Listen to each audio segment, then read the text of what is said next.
And we're live. All right, we're back at it. Pixel Profits back for another one. Nuketown. Nuketown. I love that, man. You love it? Yeah, I'm really vibing with the whole energy and just the presentation and what we've created. It's pretty phenomenal. What about the new good. format, bro? 33 minutes, man. I think numerologically, it's the master teacher, so it's probably the highest form of education. So we're probably going to impact a lot of people just by having it that format ongoingly. So very intelligent. Use the numbers; they're your friends. It's meant to guide you. It's one of the glitches in the matrix. Is the thought that created time itself expressed in the time within it to have symbolic gestures and meanings.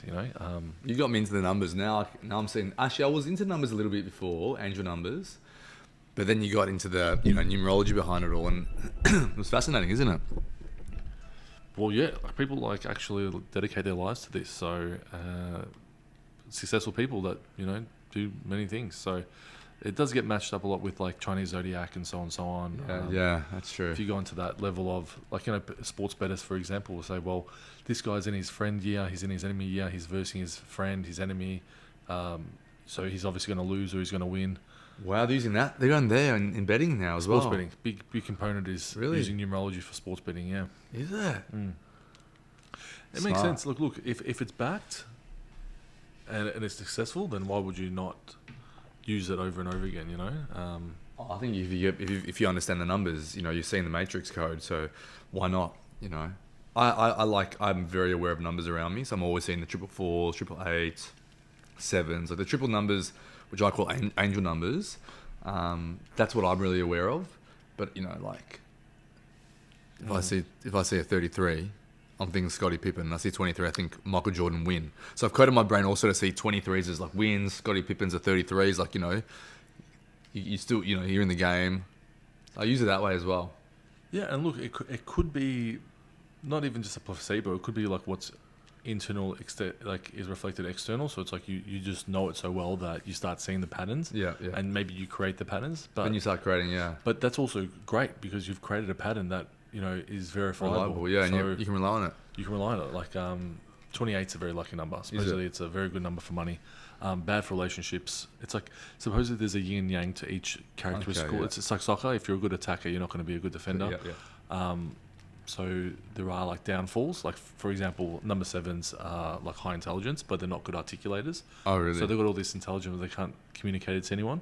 Really? So that's sad, bro. It's yeah. Well, that's the yin and the yang. It's unrequited intelligence. I'm so intelligent, yet I can't.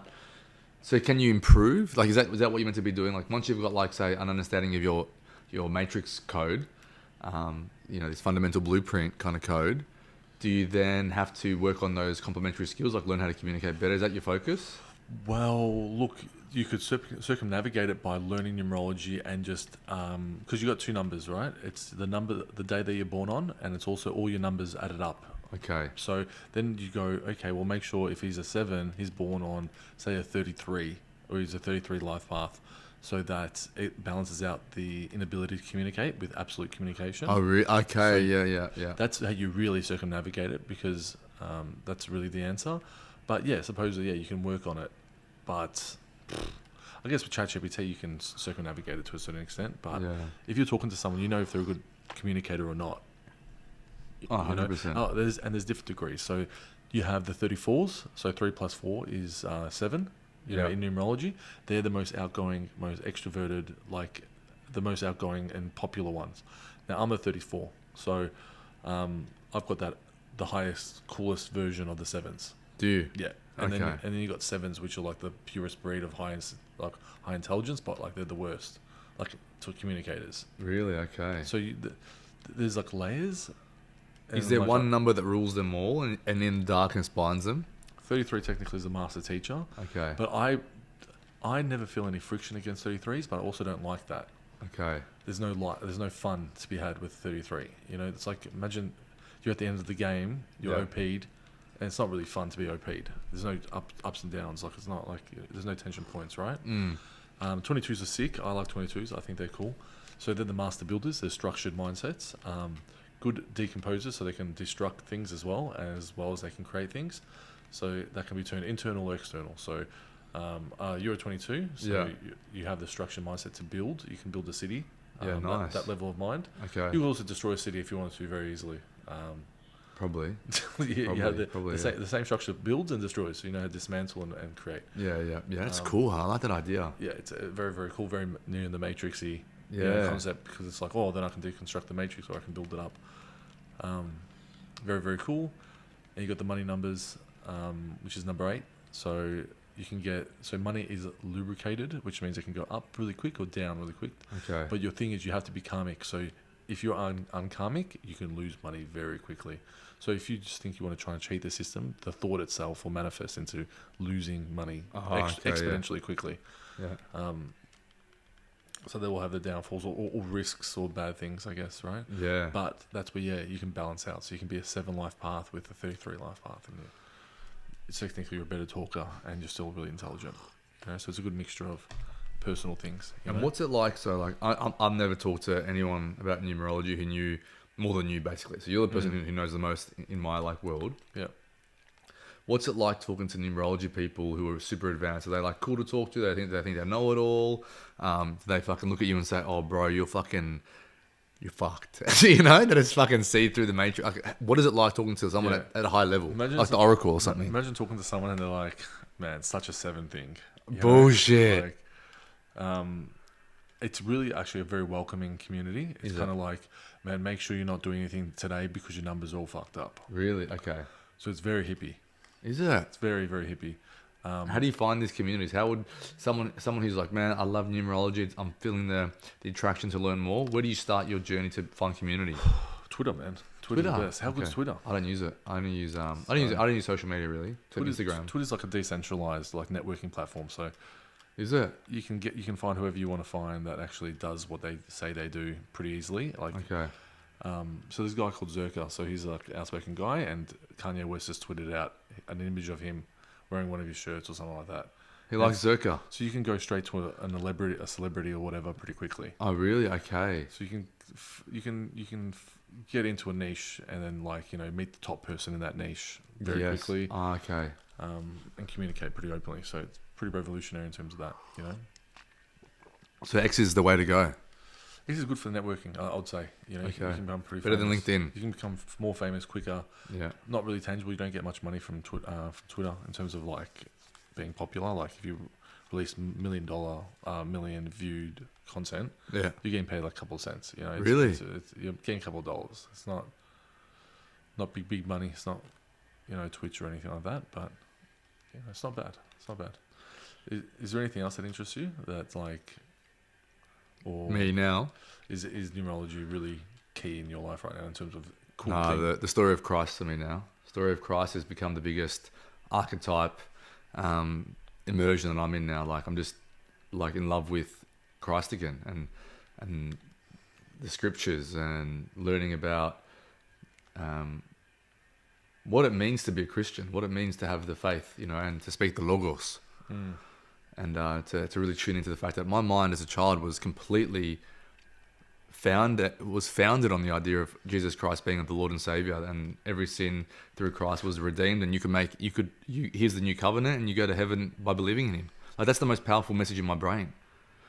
So that's come back in a real way as I've connected to Christ more this Easter than ever. Did you watch Passions? Couldn't do it this time, bro. I had the kids around, but. I do want to watch it. I do. But I watched Silence. So Silence was actually probably more important for me this year. Because Silence is like, what if you don't have to be the Christ, because Christ is Christ? What if to be a true Christian in that moment was to surrender to God in that beautiful silent moment that he did, to hear the voice of God? He didn't have to go and become Christ and sacrifice. That role's been played by, what I'll consider a guru in that sense. Like he's the grandfather of this. He's he's not a prophet. He's the one. He's Neo. He's the one. He's the one. He's Atman. He's the dude. He's the number one. Yeah. He's the guy that said, "I trampled upon death," by he resurrected. That's amazing. It could be that like the tough times are like kind of like elastic band on your mental and physical and all that. And, talking about your metaphysical body, like, it's a cyclical, like magnetic force around yourself. And when the hard time happens, it kind of stretches you out, and Yeah. it really ties you out. Maybe he just pulled it the hardest, and no one else has to pull that hard ever again. Because it's That's like, it. why pull that hard, man? It's torture, It's And literally, yeah. it was literal torture. Like It was. It was a physical manifestation of torture. It was mental torture. It was Having people that loved you then turn on you. Oh, And, your family technically, because he's a Jewish person. So having Yeah. the Jewish people turn on him, and it's like your own people betray you. but yeah, it's just the more as you get older and you have AI and you're obviously more intelligent and more well read anyway, the stories start to make more sense to you. When you're a kid, you don't understand Christianity because you're learning it from usually a parent or a priest. When you start going on your deep dives by yourself, and you start putting some dots together yourself, you're not needing no priest, no intermediary. You start to see Christ directly in your life. You're like, oh man, he's never left me. This is this is the Son of God, and it's not just about a story in a book. This is about an archetype that lives in our subconscious, in our shared, what do they call that? The shared unconscious. Yeah, well, I call it the milieu. No, like they have the it's like we have a subconscious, but then there's the idea of the shared subconscious. We all share the subconscious, the shared subconscious of humanity. And I'm just like, bro, this story. This is the hero's journey, but he transcended and created a bridge from earth to heaven. How interesting. Look, we learnt a lot. We read a lot of things. All of it compounded on the same things. We have a united consciousness. Yeah. We're connected as a people. Yeah. Epigenetics We're one, yeah. was like a test subject done on rats and birds, and how they learnt as a species without any ability to connect with one another genetically or like generationally. And you're like, whoa, man, this is real. I remember the greatest thing I learned was, I think it's called superposition. It's like entanglement, maybe. I think it might be entanglement. Particle entanglement. Particle entanglement, where atoms will react to one another faster than the speed of light. Like entangled, like at the same time. At the same time, across like really vast galaxies or something. Yeah. And I was that's interesting. Like, that's amazing, bro. That's God, bro. That does not contradict kind of the magic that happens in this world, and the connections that we have with our past. Yeah. Past being, people like as a whole, our past, and learning from that and it being all within you all at the same time. And that's why if Christ is in there, his sacrifice was obviously such a pivotal moment in terms of our united consciousness, Absolutely. It's Christ consciousness. It's like, it's not outside. You don't meet Christ and God outside, in the sky. It's always going to be that internal recognition of the Christ consciousness, which is what Christ is like for me anyway. The greatest symbol in my mind for the ability to reach, and in a lot of other traditions, you're going to have the search for enlightenment, transcendence, and maybe in the Christian theology, that's resurrection, that idea. But this is an internal process that occurs naturally as humans. And Christianity is obviously an access point that I'm super comfortable with, and I'm finding more deeper and deeper love for. But there's many paths and paths approaching the recognition of your own internal divinity, your own Christ consciousness. Yeah, it's pretty amazing how like there is a part of human suffering that exists. It's almost very human to have human suffering, and then you have this individual that epitomizes that suffering, and how important it was to live it out To the end. To the end, like to see out that feeling all the way through. It's such an interesting dilemma that we face as humans. Did I tell you that my idea about Easter, that like Easter is the Christian's, privilege of walking with Christ through his crucifixion and then being there on the Sunday for the resurrection. It's like you get to walk with Christ, and you can't be Christ. That's what Silence the movie really tells me. Don't try to be Christ, but walk with Christ. Walk with Christ, and then by walking with Christ, Christ walks with you. Because you are the one that first gives to receive, in that sense of like, would you stand by Christ, or would you be a apostate? And the question is actually different depending on the circumstances. Because would you be apostate? my ego says absolutely never ever, but if I could save my kids, I would. That's more godly to me. I want to save these beautiful beings. I would never ever put my ego in front of God's wishes for me, and I feel that like he did in silence. In the silence, he heard the voice of God only when he apostatized. What an act of love for God that you would apostatize basically put your ego down to the bottom because you knew that God said, I'm in here. I'm in the internal realm. I'm not in the mind. That's what I learned from Silence this year. And if anyone has not watched Silence, what do you rate it? Do you reckon one of the best movies of all Best time? movie of all time. Yeah. Top 10 for me, 100%. There's something about it that really resonates deeply. It's not like an action-packed film. It's very practical, the way that it all unfolds. And the moments that it does catch you, you kind of you feel the weight of the. What about the head cut off scene, bro? When literally he's thinking like he's in the new prison, he's the padre, everyone loves him, and then they're fucking just boom. That's what happens to Christians. They fucking almost, it was psychological torment because they just like showed you like we could slice your head off. What about the duality? What about the duality between the two priests as well? Oh yeah, Garupo. His name was Garupo, and the other guy was not Ferrero. What's his name? Ferrero, yeah, Padre Ferrero, yeah. That was Liam Nielsen's character. Yeah. But what was the other guy's name? I couldn't recall the exact names. He's the lead character guy. I can't remember what his name is. I know it's Padre. Ichichiro, Judas, Ichichiro's Judas.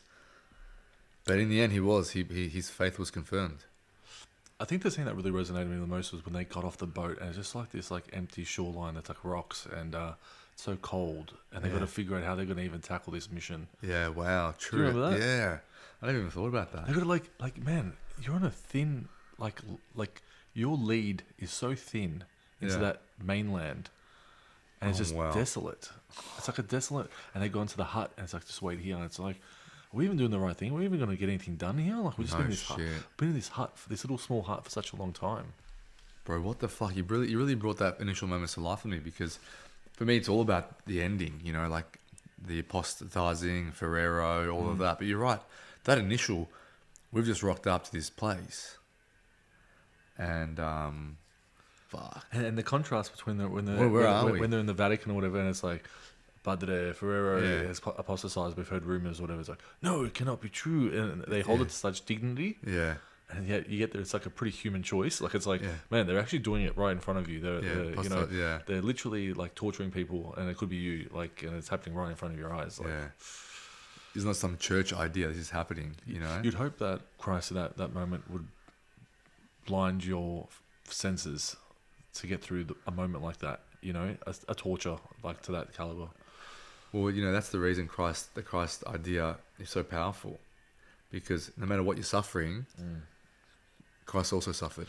So you're never alone in your suffering because Christ suffered, and He's the Son of God. How about Ferrero goes they weren't even aware of the Christ that they were worshiping, and then he goes, but I saw people suffer, in the name of Christ. It's like they weren't even aware, Yeah. In those moments, because we saw those scenes.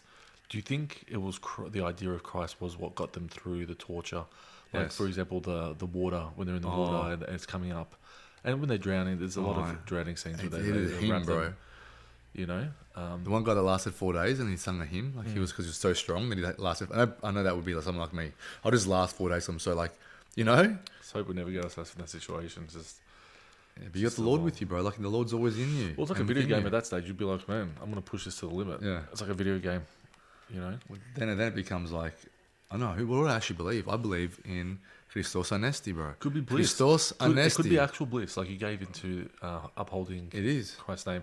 And it could be bliss. It could be a sense of, have you ever trained so hard that your muscles hurt and everything, but like there's a bliss to it, the pain and the bliss of pushing it to that absolute limit, Paradiso, we call it paradiso. But like if you prepare yourself spiritually, you will enter the kingdom of heaven. And in that moment of divine surrender, that's a surrender, that's ultimate surrender. I'm not saying that this is the way, as I said, maybe the movie Silence brings us into ambiguity. Like, God will call you, and if God calls you to have that experience, God will be with you through that experience. But if God says to you, apostatize, live in Japan, and be a beacon of love in this land, even though they mock you, and they just be a beacon with your being of Christ consciousness. He was radiating love from within. He never stopped being Christian. What about in the tank, bro? His wife fucking loved him so much. That lady loved him so much. His Japanese wife said, "I will honor this man. I'll put the cross in his hand." Two forms of torture. So you have William Wallace. Oh my God! Don't get me started. Or you have obviously what we saw, the apostatized tortures. Which one do you reckon you're really down for? The public humiliation one with the guts getting cut out and you're still alive for it? Freedom! and then his wife is there, bro. That's the best scene in the history of movies. We have people sleeping, but I agree with you, man. There's nothing. They're my more kids, powerful bro. than that. If they wake up, I'm looking after them, not you. That's the number is. It's interesting because they're two forms of the same outcome, which is to your death, and all movies that like portray different forms of death. It's interesting to think which one would be the one, or I don't know. I have this vision of me, gravitate man. to. I have this vision of me on this farm I'm talking to you about. This big oak tree, this big fucking tree, like in the movie Big Fish. There's a big tree in that movie. What a good movie, Big Fish. That's a top 10. Such an underrated good movie. Top man. 10, It is Tim a good, Burton. It is underratedly good, like with just the different towns and What's true? You don't know what's true in that movie, but then it is true. He was a salesman, Yeah. you know. But it actually turned out to be some truth to it. You know, it wasn't all fugazi. He lived a full life. I don't know what it was about that movie. It really touched me on the inside, man, on the soul. Yeah, it's good. It's super good. Child disillusioned by the father, and then it's like, man, the Yeah. guy lived a great life, man. Like, you Lived know, a full life. there was magic to it. You know, it wasn't. The giant was there in his funeral, You can bro. be- The giant was there. You can be proud of your dad. Like, Yeah. he actually lived a good story. Like, it's not. He lived in like. Do you know everyone calls it like the journey? You know, he actually had a journey. He took on a journey. Took a story on, yeah. And people are along for the way. And It who was the fuck gets to spectacular. tell you how you to tell your life story, bro? Like, guys, life is like no one's getting out alive. So we're all telling our story to what? To a high school teacher, to the principal of your school, to a judge in a court. Like, guys, we're living, we're alive. What a blessing. Let's take a breath. That's consciousness, So you you know. reckon the rebellious? It's like you have to like acknowledge the rebelliousness has like dignity. You know, if you don't want to play by the rules, man, who's saying Yeah. you have to? Man, if you got love in your heart and you're living from that place of love, you know, then tell your story. If your story is, you know, like you like to tell a story that way. I love characters who tell their own story, bro. I agree with you, man. There's nothing absolutely better than that. You know. Yeah. So, just going back to Christ, man. Great guy. Bro, I love Jesus, man. I love Christos Anesti. I love the whole ritual. I love Great Easter. I love the Friday walking with Christ, you know, on his fucking worst day in his life, man.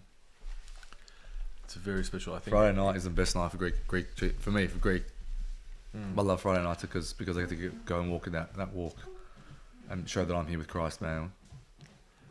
his birth was very spectacular as well. The manger, you know, 3 wise men, the Yeah. signs, the stars. Yeah, I love that story as well. You know. I think Christmas has become too much about the presents and the piss ups, you know. You know, get pissed, fucking man, bro. Like, when I stopped drinking, man, I started to realize like, there's so much cool shit that the drink takes away from you because you're thinking only about the drinking, you know. Yeah, I haven't drank on Easter like how we used to in a long time. You know. We used to love to party. That's the thing. We love to party. It wasn't about Easter or not. It was just do we have to party? Oh, what about like going out on Easter and you'd be like, this is so taboo. Like, Yeah, I know. it was tough, you know, because obviously it's a new thing. You're gonna be like, hey, I'm gonna skip church early and we're gonna go out. To, Yeah, you know, and yeah, exactly. Yeah, that's being young. Like you've got to honor that part of yourself that wants to go out and have these experiences because you can't repress your desires. If you want to go out and party, man, you got to go out and party. It's out of my system now. I don't have to go.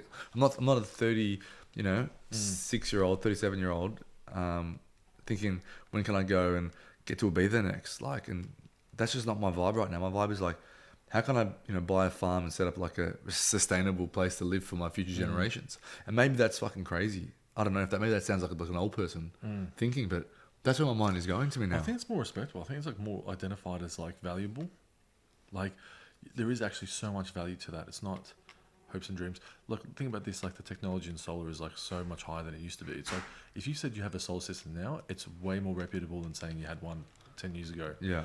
And it's because like, man, it would be sick to live on a farm because, man, there's, what is it, SpaceX has their, what do they got? They got their own modem Wi-Fi now. It's not like you actually have no internet. Probably have Bro, like Starlink. Starlink. Starlink is that. So you got internet everywhere. So because of access to technology and how advanced it is, it's be cool, man, to live out the dream of like having isolation now. Oh, bro, but not too. Like what I'm saying is like, it's not too isolated.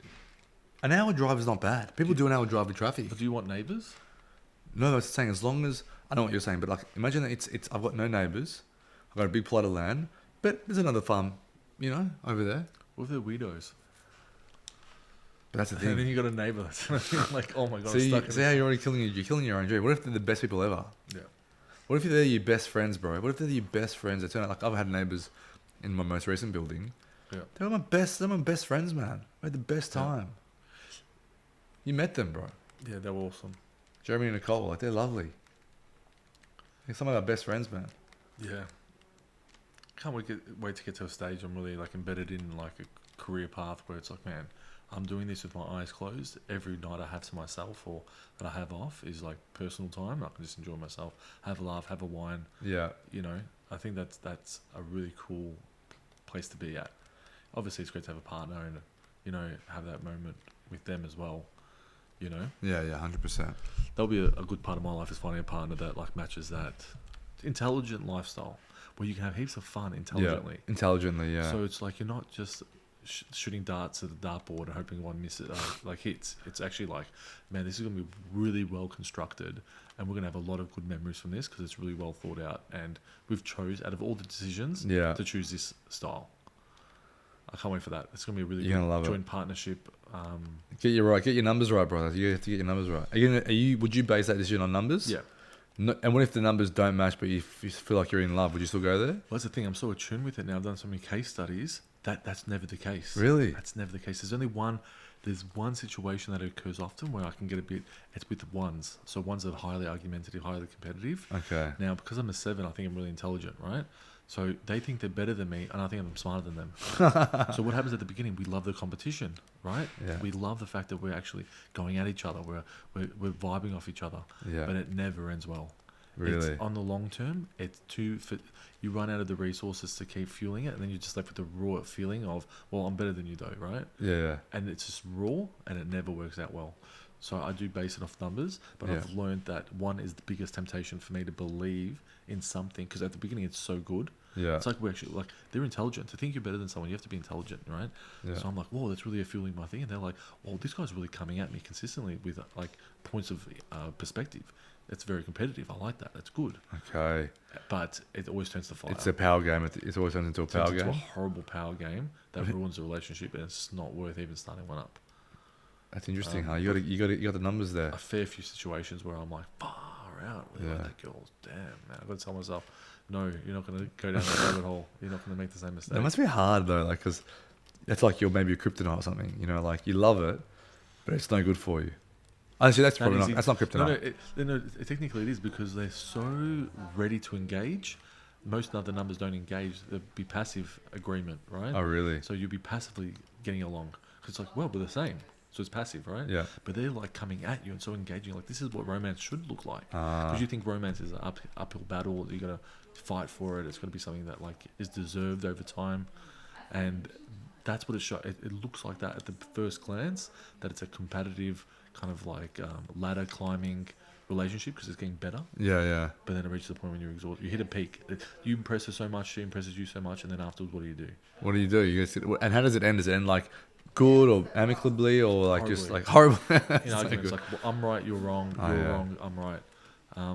It will be over the smallest thing. It won't matter. It will be just horrible. What about startup idea?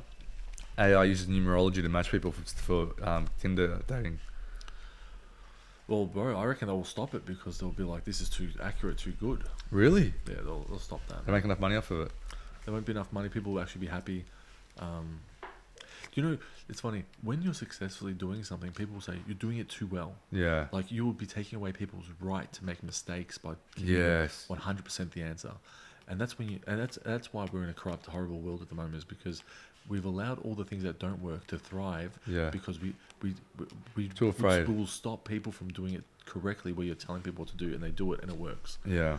This is the issue here. They love that people have free will, but in this, they actually, things that take away your free will because it's so successful, are like, you're taking away my free will. It's like, but it works. But it's like, that's my free will. But it's like, there's no solution then, because you're taking away all the solutions that work.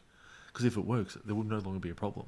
Yeah. That's where we're in a bit of a horrible situation. My friend said to me that, and I was like, I was shocked that innovation and automation and increased efficiency is like not the goal of every organization and profession.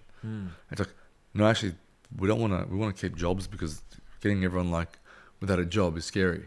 Like people don't have jobs to do, and they're not allowed their inefficiencies. Problem is, bro, you could be really desperate and in need, and they still won't go for the option that solves, because then it's a bad precedent. Wow. So we're gonna like die out purely because you can't do it correctly. The dating situation. You And numerologically. You can't do it correctly because no one will want. It's like saying go to Christ. Yeah. Imagine Christ is the answer. You will go 10 years, all your life, around the idea of Christ because you love that maybe there's more to it than just the answer. Yeah. You want the journey. You want the journey. You want to feel hard done by it. But You want the. you could be desolate, stranded, nothing, zapped, and still like only in the last maybe moments would you feel like that. Yeah, man, it's so interesting. So interesting. I love hearing your perspective on things, man. You got a fresh way of looking at things. Maybe we should have a calm down now. Yeah, well, guys, I think it's like time for us to see how this shortened time frame works. Around 30 minutes. But now, like, just, anything you want to... Emmett at the end, what's been going on in your life, everything going well. Listen, bro, I'll tell you now, the more and more I look at my life and see the blessings, the more I don't care about outcomes in the future. Like I told you about the miracle that happened to me. I prayed to God, I prayed to Christ. And a literal miracle, like a thing that didn't exist, came into an existence to save me from a situation. And I've still got that thing now, and I call it the miracle. It's a literal thing that happened to me that confirmed to me that miracles, like true miracles, happen. It happened to the faithful, and you have to surrender it to God if you want a miracle. Surrender is the ultimate offering for miracle. Yeah, that's okay, It's nice to have a miracle on your side. I've had one. Having a miracle on your side you can see that through your entire life, with a good moment of a miracle. Have you had a miracle like that? Undeniable. Look, there's heaps of miracles that happen. There's a lot of signs and things that demonstrate things are going to continue on. But then when they actually happen, the signs actually indicate the correct outcome. Yeah. You got to sit there and just go, oh yeah, this is awesome. Don't take it for granted, and just keep moving forward. And like, use ChatGPT. Yeah. If you need help, use ChatGPT. It's a great assistant. It will help see you through the other side of your dreams and wishes. If you're weak, when you're tired or you don't have the strength, it will create the mechanical pull or push that you need to occur to make it happen. If you want to break through a door, you can get there and it will just push and create the strength to break it down. So anyway, guys, have a great night. All right, love you, bro. Love you too.